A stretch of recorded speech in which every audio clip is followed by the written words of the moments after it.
let's be clear. This is a Republican shutdown. Republicans have control of the House. Republicans have control of the Senate. Republicans have control of the presidency. And Republicans have control of the United States Supreme Court. Republicans are in complete and total control.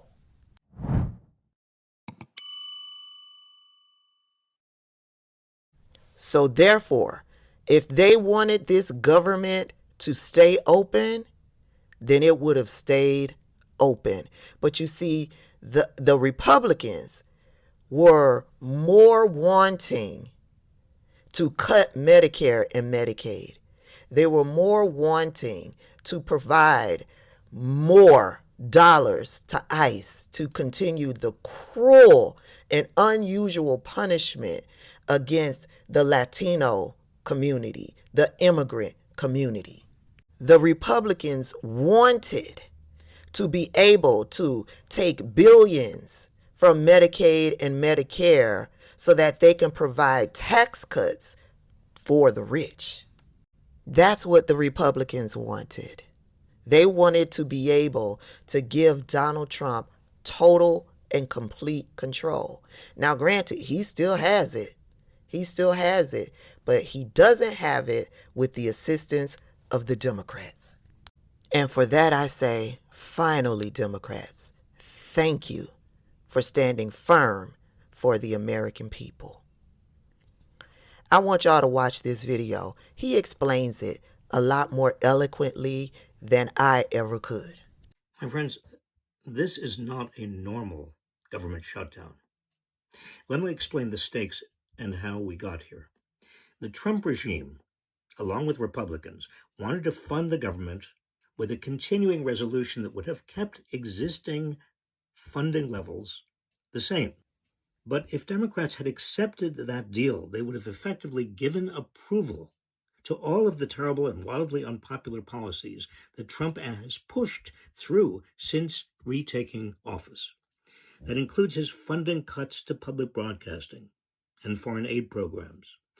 It also includes Trump's signature piece of legislation, the Big Ugly Bill, that gives the richest Americans a giant tax cut, financed largely by cuts in Medicaid, Medicare, food stamps, and clean energy programs.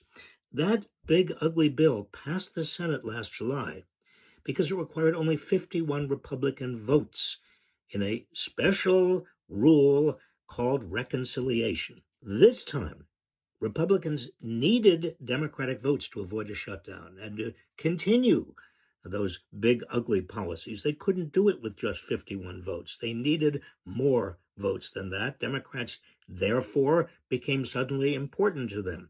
Why the hell would any Democrat go along with that? I've lived through government shutdowns. Under normal circumstances, I understand why compromises are made to keep the government running. I have been in favor of keeping the government running, but our government is not running right now. It's effectively been shut down for months as Trump has destroyed checks and balances, usurped the power of the purse from Congress, and unleashed an authoritarian nightmare throughout the country. Democrats cannot cave into this shutdown. They must not operate as if what Trump is doing right now is normal, because it's not normal.